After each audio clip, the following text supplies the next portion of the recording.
Vamos a seguir la lectura en el Evangelio de Marcos. Hoy toca leer el capítulo 11. Capítulo 11. Este capítulo está pequeño. Quería leer un poco del 12, pero no vamos a tomar el 12. Solamente vamos a leer el capítulo 11, ¿ok?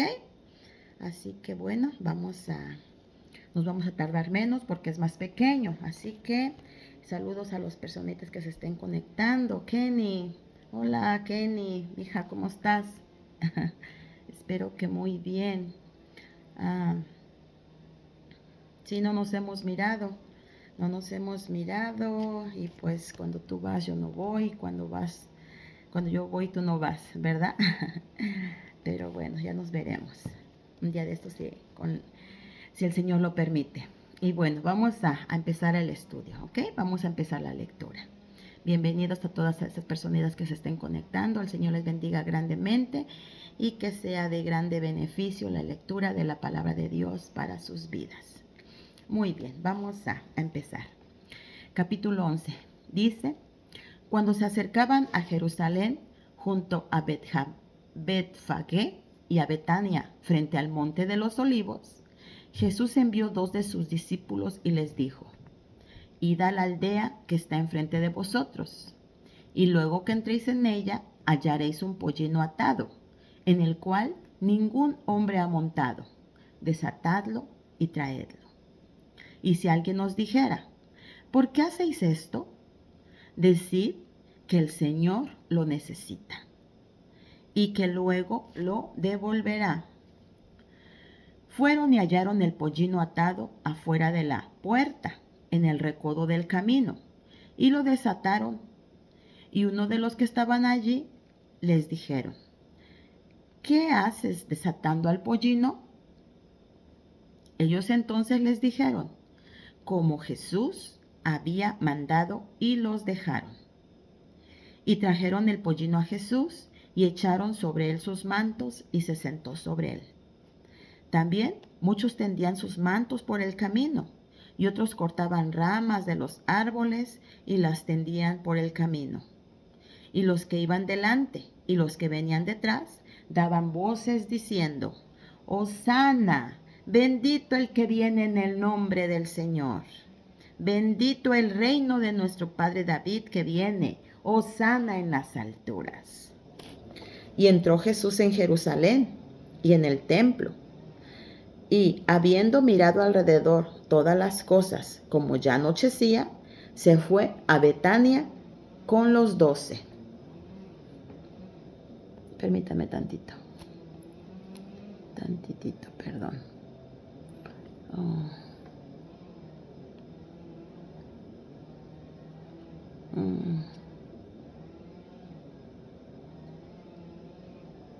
Ok. Entonces Jesús se fue a Betania con los 12. Ahora vamos a leer el capítulo 12, que es maldición de la higuera estéril.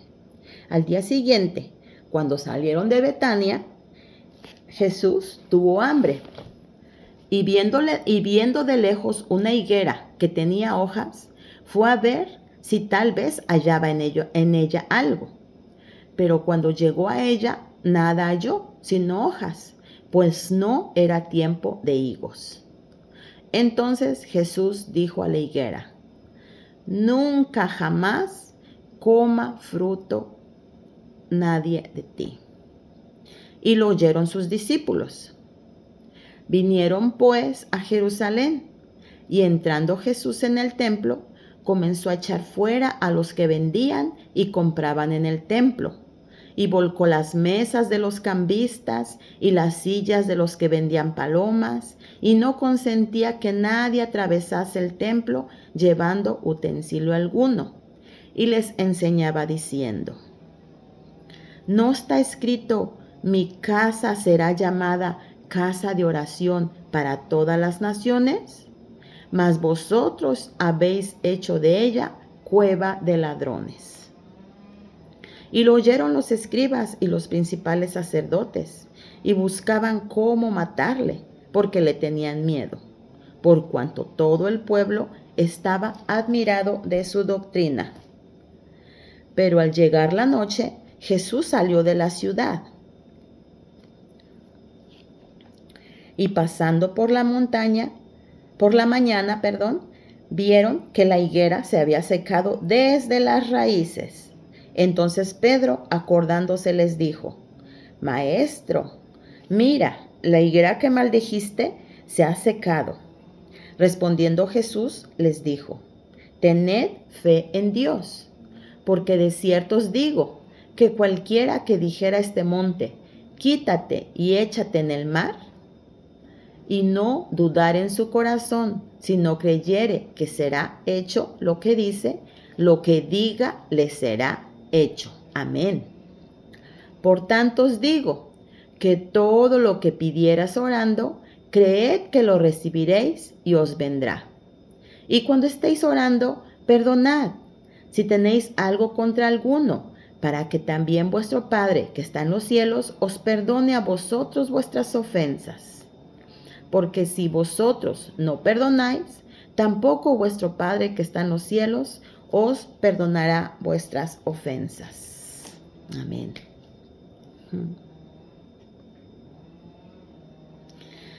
Volvieron entonces a Jerusalén, y andando por el templo, vinieron a él los principales sacerdotes, los escribas y los ancianos, y le dijeron: ¿Con qué autoridad haces estas cosas? ¿Y quién te dio autoridad para hacer estas cosas? Jesús respondiendo les dijo: Yo os haré también una pregunta. Respondedme, y os diré con qué autoridad hago estas cosas. ¿El bautismo de Juan era del cielo o de los hombres? Respondedme. Entonces ellos discutían entre sí, diciendo: si decimos del cielo, nos dirá: ¿por qué pues no les creíste? Y si decimos de los hombres, se preguntaban. Pero temían al pueblo, pues todos tenían a Juan como un verdadero profeta. Así que respondiendo, dijeron a Jesús: no sabemos. Entonces respondiendo Jesús les dijo: tampoco yo os digo con qué autoridad hago estas cosas. Palabra de Dios. Amén. Muy bien, este fue el capítulo 11 del Evangelio de Marcos. Es pequeño, ¿verdad? No hay mucho, no está tan largo como otros. Bueno, vamos a ver. Aquí empezamos con la entrada triunfal de Jesús a Jerusalén. Allí Jesús iba a entrar a Jerusalén y todo lo que está en la Biblia se cumple, ¿verdad? Así que él, para que se cumpliera esta palabra que ya había sido escrita antes por el profeta Zacarías, miren, aquí lo busqué, en Zacarías capítulo 9, versículo 9 dice: alégrate mucho, hija de Sión, da voces con júbilo, hija de Jerusalén. He aquí tu rey vendrá a ti, justo y salvador, humilde y cabalgando sobre un asno, sobre un pollino, hijo de asna. Amén. ¿Se recuerdan que Jesús les pidió a los discípulos que fueran por un pollino, verdad? Yo creo que Jesús ya había hecho arreglos con el dueño y les dijo que cuando fueran sus discípulos, pues ellos lo iban a desatar para no molestarlo. Entonces fueron los discípulos por el pollino. Allí ya estaba escrito que Jesús así iba a entrar. ¿Y por qué sobre un pollino? ¿Qué significaba un pollino? Muchos se reían de él, porque un pollino pues es inferior a un caballo, ¿verdad? Es inferior a un caballo, y siempre los grandes conquistadores van a la guerra en un caballo, o los reyes en sus caballos majestuosos, grandes, bonitos. Sin embargo, Jesús entró a Jerusalén montado en un asno, en un pollino. Entonces, esto significaba que el pollino significa humildad. Entonces Jesús montó en ese pollino simbolizando que su venida era pacífica. Él no venía buscando guerra, sino su entrada a Jerusalén era pacífica.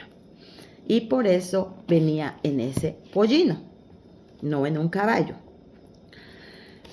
Así se cumplió la profecía, ¿verdad? Que su Salvador, y miren, allí los grandes sacerdotes, los escribas, los fariseos, tenían que haber reconocido en Jesús al Salvador, a su rey de ellos, de los judíos, al que estaban esperando, al Mesías. Porque ya lo había dicho el profeta, así como lo leímos, también en Isaías menciona sobre la entrada de Jesús a Jerusalén.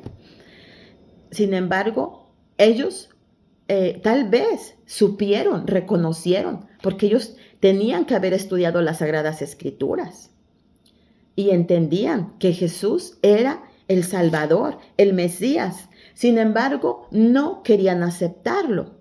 No querían aceptarlo. Vamos a verlo enseguida. Pues ya sabemos por qué, pero aquí también menciona otra cosa de lo que leímos. No querían aceptarlo porque Jesús venía en forma humilde.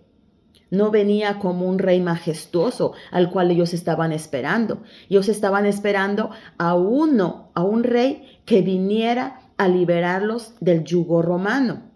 Y Jesús nunca había hablado de eso. Él nunca les había dicho, los vengo a liberar, vamos a hacer así y así para quedar libres. Ellos querían que usara Jesús su poder para liberarlos. Sin embargo, Jesús no decía nada de eso. Y pues no aceptaban. Además, era humilde. No lo aceptaban. Bueno, Jesús entró allí y toda la gente proclamaba, Hosana al Hijo de David, bendito el que viene en el nombre del Señor. Y así le exclamaba la gente, dándole la bienvenida con palmas. Dicen que sus mantos las tendían a su paso. Esa misma gente era la que Jesús ya había hecho sanaciones en ellos, gente que habían recibido su palabra de esperanza, de aliento. Jesús pues también ya les había ayudado, porque Jesús ayudaba a toda la gente, y esa gente que la aceptaba era la gente del pueblo, gente pobre. Entonces Jesús estaba con ellos y ellos le aceptaban. Sin embargo, cuando Jesús fue crucificado, cuando fue llevado, esta misma gente que antes le había aceptado, se volvieron contra él y son los mismos que gritaban, crucifícale. ¿Se imaginan cómo es el corazón de inestable? Un momento estamos aquí y al otro momento estamos allá. Y solamente por la gracia de Cristo es que podemos mantenernos firmes. Bueno, entonces Jesús llegó a Jerusalén y como ya anochecía, se fue a Betania. Al día siguiente, cuando salieron, Jesús tuvo hambre y dice aquí que vio a una higuera llena de follaje, llena de hojas.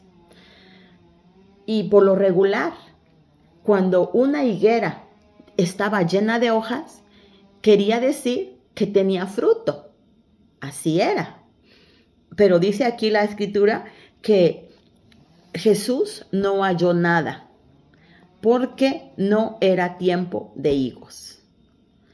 Sin embargo, el árbol lucía como que estaba lleno de fruto por el gran follaje que tenía. Y Jesús se aventuró a ir. Voy a ver si encuentro algo. Pero no encontró nada. Y Jesús le dijo, nunca más coma nadie fruto de ti. Y podemos decir, ¿por qué Jesús maldijo la higuera? Por no tener fruto. Pero saben, todo lo que está escrito en la Biblia es para nuestro aprendizaje. Y de aquí podemos sacar una lección. Aquí los grandes pensadores o estudiosos de la Biblia han sacado esta conclusión. Y se aplica, sí la podemos entender. Porque, ¿qué nos quiere decir? ¿Qué sentido espiritual le hallamos aquí? Por ejemplo, yo estoy aquí leyendo las Escrituras y yo digo, o ustedes pueden decir de mí, ay, qué Andrea tan estudiosa, está dando el estudio, da estudios, lee la Biblia, va a la iglesia, se porta bien, o no la vemos hacer mal, o bueno, no sé. Sí hago mal en algunas cosas, no soy perfecta, pero trato de estar bien. Entonces, es mi ejemplo que estoy poniendo. Entonces, ustedes pueden decir, miren, la hermana Andrea es así, así, recta, ok. Pero viene Jesús y busca fruto en mí. ¿Qué es el fruto? La paciencia, la paz, la bondad, la mansedumbre, la templanza. Y no lo tengo. No lo tengo. Si ustedes dicen, ay, ¿saben qué? Necesitamos ayuda, ahí está un enfermo, o esta persona necesita ayuda, hermana, me puede dar algo, $10, 20, lo que usted pueda, me puede ayudar. Y yo teniendo el dinero, digo, no tengo, hermana, perdón, no tengo. Y no ayudo. Y me piden otra ocasión ayuda y tampoco ayudo. No voy a ayudar a nada, solamente apariencias.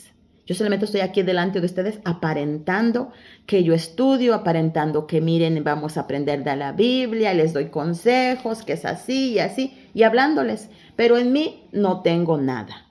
Entonces estoy vacía, no tengo ningún fruto de Dios, ningún fruto del Espíritu Santo. Y eso es lo que sucedió con la higuera. La higuera estaba aparentando tener lo que no tenía. Sí, el Señor aborrece la hipocresía. Aborrece de nosotros que mostremos una cosa que no somos. Vamos a vivir nuestra vida de acuerdo a la voluntad de Dios. Vamos a vivir la vida manifestando lo que somos, lo que tenemos. Conocí un caso, o muchos casos he conocido, de que muchas personas dicen, yo gano $10 al día, vamos a ponerle, $10 al día, pero mi esposa se gasta 15 al día. Estamos súper endrogados. ¿Por qué? Porque la mujer quiere vivir aparentando que tiene dinero, se quiere comprar un buen carro, buena ropa, ropa de marca, y tratamos de aparentar lo que no tenemos. No, queridos, no hagamos eso porque vamos a tener muchos problemas. Entonces Jesús aquí, ese es algo que podemos sacar de este ejemplo de la higuera. Bueno, por eso el Señor la maldijo. Vamos a ver ahora aquí vamos a continuar, vamos a saltarnos, porque aquí vuelvo a mencionar la higuera. Dice que al otro día, pasando por la mañana, vieron que la higuera se había secado desde las raíces. Y Pedro le dijo a Jesús, mira, Señor, la higuera que maldijiste se ha secado. Y Jesús solamente le dijo, tened fe. Tened fe. El Señor sabe lo que hace. Hay muchas tal vez cosas que nosotros no podemos explicarnos, no podemos entender, y yo no voy a explicar lo que yo no sepa, porque son cosas que solamente cuando lleguemos a la presencia del Señor, Él nos va a explicar. Porque hay veces hacemos preguntas, ¿pero por qué? Y pues no sabemos. Entonces, pues lo que esté manifiesto, lo que el Señor nos quiera revelar, eso es lo que vamos a aprender. Pero lo que no, ni le busquemos, querido, porque si no, vamos a llegar también al peligro de inventar y vamos a decir cosas que la Biblia no quiere decir. Y por eso también muchas personas se extravían. Entonces Jesús solamente le dijo, tened fe. Mira, si tú tuvieras fe como un grano de mostaza, le dirías a este monte, quítate de allí y pásate de este lado, y el monte se pasaría. El Señor había maldecido la higuera se secó. Y si nosotros tuviéramos fe, yo digo, ¿cuántas cosas no haríamos? Dios invistió de poder a sus discípulos y los mandó a poder sanar a las personas, ayudar. Hasta a Eliseo resucitó personas. Y nosotros, ¿por qué no podemos hacerlo? No podemos poner la mano sobre una persona y orar por esa persona y esa persona quede sana. No podemos hacerlo. ¿Por qué? Es nuestra falta de fe. Nuestra falta de fe. Porque al igual que a los discípulos, el Señor nos quiere investir de poder también. Tenemos que tener más fe, orar por más fe. El Señor nos ayude.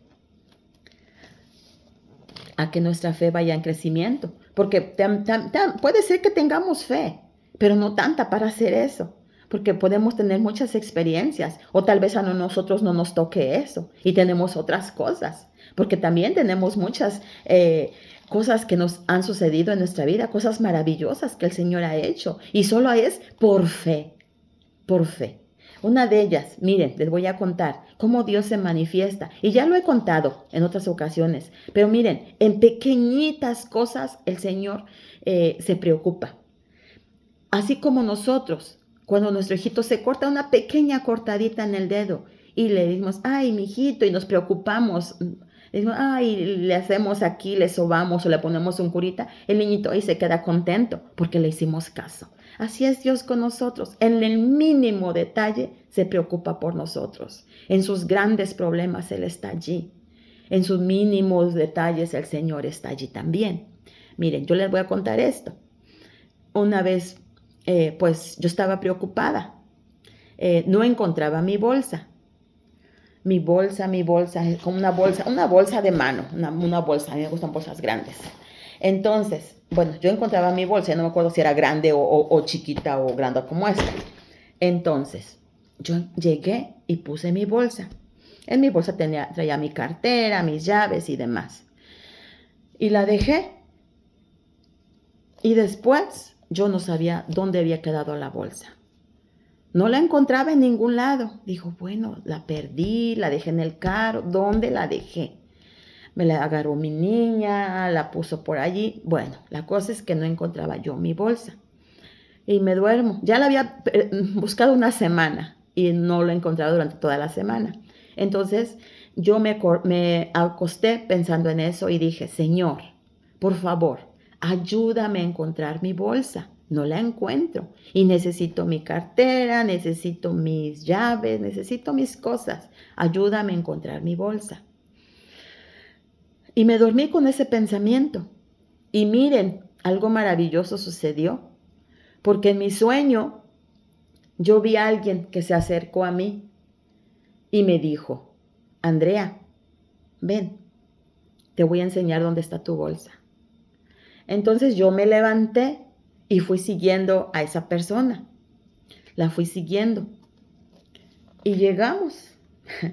Y estaba allí mi bolsa, como en un closet, en mi closet, ya ni me acuerdo dónde, pero estaba mi bolsa y ya estaba ahí ropa, allá había ropa. Y entonces me dijo, esta persona me llevó y me dice, mira, aquí está tu bolsa. Y yo vi mi bolsa allí y ya, hasta allí. Ya no vi cuando la persona se fue, ya no vi si regresé a mi cama, ya no vi. Pero lo cierto es que al otro día desperté y me vino el sueño a la mente y le grité a mi esposo. Le digo, Mario, ya sé dónde está mi bolsa. Y me levanto y voy al lugar donde, yo digo, un ángel me había enseñado dónde estaba mi bolsa. Y ahí estaba. Digo, aquí está. Y ya estoy bien contenta y se la enseñé a mi esposo. ¿Se imaginan, queridos, cómo Dios se preocupa de cada detallito de nuestra vida? Dios está aquí, a nuestro lado siempre. Por nuestra incredulidad o por nuestra falta de fe, a veces no lo podemos ver así. Pero Él siempre está con nosotros. Dice el Señor, si tuvieras fe como un grano de mostaza, pequeñitito. Ahí tengo mostaza, semillita, y es pequeñitito, como la quinoa. Me imagino un poquito más chiquitita está. Se la hubiera traído, ¿verdad? Pero bueno. Entonces, si tuviéramos fe, diríamos que se haga esto y se haría. Así que hay que ir desarrollando nuestra fe, queridos, que el Señor nos ayude a desarrollarla. ¿Y cómo crece nuestra fe? Por el estudio de la palabra de Dios, por la comunión con Él, por la oración. De esa forma se desarrolla. Dice la escritura, el texto que dice, la fe viene por el oír y el oír de la palabra de Dios. Muy bien, ahora aquí. El perdón, aquí habla del perdón. También eso ya muchas veces lo he tocado. Dice, perdonar a los que nos ofenden como queremos nosotros ser perdonados. Si nosotros queremos que el Señor nos perdone, nosotros vamos a perdonar a los demás. Tenemos que perdonarlos si queremos que el Señor nos perdone a nosotros. No vivamos con ese rencor en el corazón, porque a veces nosotros teniendo rencor, cuando no podemos perdonar al que nos ofende, al que hizo algo contra nosotros tenemos amargura en el corazón y eso nos enferma. Así que perdonemos. Si nosotros hacemos cosas malas y le pedimos perdón al Señor, y luego otra vez, y le volvimos a pedir perdón al Señor, y luego otra vez, y siempre estamos cayendo, y siempre nos equivocamos, y pedimos perdón, y el Señor siempre nos está perdonando. Así nosotros perdonamos. Tenemos que perdonar, saber perdonar, para bien nuestro, para que estemos bien, para que tengamos salud. Muy bien, vamos a terminar con este último pasaje que está aquí, que dice la autoridad de Jesús. Nos saltamos, ¿verdad? Nos saltamos esta parte. Dijimos que nos íbamos a saltar para hablar de lo mismo, de la higuera, pero dice purificación del templo. Purificación del templo. Aquí Jesús estaba en Jerusalén, llegó allí y entró al templo y él vio todo el comercio que se hacía allí. Vio a los que cambiaban dinero, porque dice que venían de otros lugares y traían su moneda extranjera y se las cambiaba allí por monedas del templo. ¿Para qué? Para que ellos pudieran comprar palomas o pudieran comprar corderos para el sacrificio o hasta comida, ¿verdad? Su comida de ellos. Entonces ahí en el templo les vendían de todo. Y ese era un gran negocio para los líderes religiosos, los sacerdotes, los escribas, los fariseos. Y por eso no querían a Jesús. Ese era su gran negocio, porque vendían carísimo los corderos o las palomas que eran para el sacrificio, porque era gente que no podía traer sus animalitos que venían de tan lejos. No podían traerlo y ellos ahí les vendían, pero los vendían multiplicado el precio. Entonces era su gran negocio y por eso no querían a Jesús. Aquí Jesús empezó a sacar a todas esas personas que estaban vendiendo, que estaban comercializando. Entonces Jesús les dijo, no está escrito, mi casa será llamada casa de oración, pero ustedes con sus ventas, con su avaricia, la han hecho casa de ladrones. Ahí también tenían que haber reconocido que Jesús era el enviado de Dios, porque hay un versículo que no lo busqué antes, pero nada más me viene una palabra a la mente, no sé si alguien se recuerde bien de esto. Dice, y tuviste celo por tu casa. Esas palabras nada más me recuerdo, que dice, y el celo de tu casa me consumió. Si alguien se acuerda, ahí me puede decir el versículo para que los demás la vean. Entonces, pero ellos, por más que Jesús les enseñara, por más señales que vieran, ellos ya habían cerrado su corazón. Y por más que Jesús les dijera, ellos ya habían decidido quitarlo de su camino, desecharlo, matarlo. Y por eso, cuando estaban allí en Jerusalén, andaba ahí caminando, porque aquí no dice, lo podemos encontrar en Mateo o en Lucas o en Juan, no sé en cuál lo puedan encontrar, ahorita no revisé más, pero este mismo relato de la purificación del templo también se encuentra en los otros evangelios, y ahí menciona que sacó a todas esas personas, pero entonces empezaron a venir los pobres, los marginados, los que estas autoridades religiosas no aceptaban por su pobreza, por su enfermedad, porque dicen que eran pecadores y ellos no podían entrar, no podían estar con ellos, los rechazaban. Entonces empezó a ver cómo empezaron a venir todas esas personas y Jesús las aceptaba, les enseñaba, les hablaba del evangelio, de la salvación y ellos estaban felices de que pudieran acercarse a los pies de Cristo y recibir la enseñanza. Ellos sí la aceptaban. Sin embargo, los escribas, los religiosos, no lo aceptaban. y preguntaron a Jesús, ¿con qué autoridad haces estas cosas? ¿Y quién te dio autoridad para hacer estas cosas? Y Jesús ahí le respondió, yo también les voy a preguntar. ¿El bautismo de Juan era del cielo o de los hombres? Respóndanme, ¿de quién eran? Y estos personajes se quedaron pensando, si decimos que del cielo, va a decir, ¿por qué no le creíste entonces a Juan? Y si decimos de los hombres, le tenemos miedo al pueblo, porque ellos creen que Juan era un profeta de Dios. Entonces, cualquier respuesta que dieran, pues estaba mal. Porque ellos estaban mal. Ellos no creían. Ellos sabían y sabían que Juan Bautista era un profeta de Dios. Sin embargo, ellos no lo querían reconocer delante de Jesús. Si le hubieran contestado a Jesús, pues viene del cielo. Iba a contestar, me imagino, yo, no dice esto, pero imagino que Jesús va a decir lo mismo. También yo soy un enviado de Dios. O también yo soy, no sé, el Hijo de Dios. Tal vez no, porque, bueno. Entonces, no quisieron decir que Juan era el enviado de Dios. Dice, y si decimos que de los hombres, no, porque el pueblo nos puede apedrear. Simplemente aquí ellos estaban cerrando nuevamente su corazón. No querían hacer caso, porque una persona cuando no quiere creer, por más que se les enseñe, por más que se les mostrara señales, no iban a entender. Y ellos eran esas personas. Cuando vimos un estudio anterior en estos mismos capítulos que estamos estudiando, les leí ahí una partecita que decía que ellos pidieron una señal. Dice, danos una señal para que creamos. Y Jesús le dice, esta generación, ¿por qué demanda señal? Pero señal no les será dada.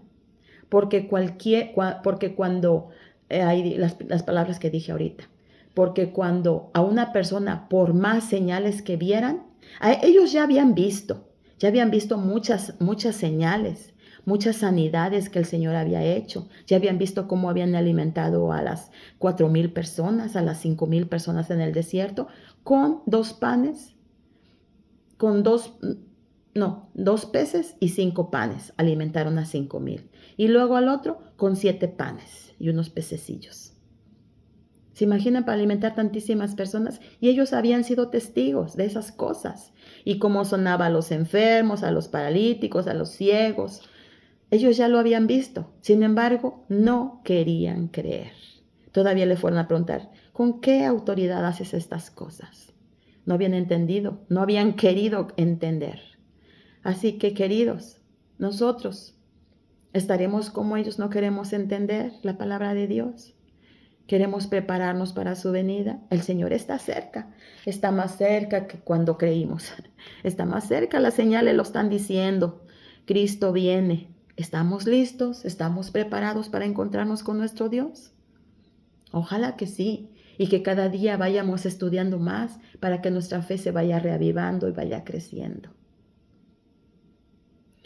El Señor nos ayude. Y bueno, este fue el estudio del capítulo 11 del Evangelio de Marcos. Después vendrá el capítulo 12. Este capítulo sí está más larguito, pero no tanto. Está bien. Bueno, que tengan lindo día, que el Señor les bendiga grandemente y que la pasen bien bonito. Amén.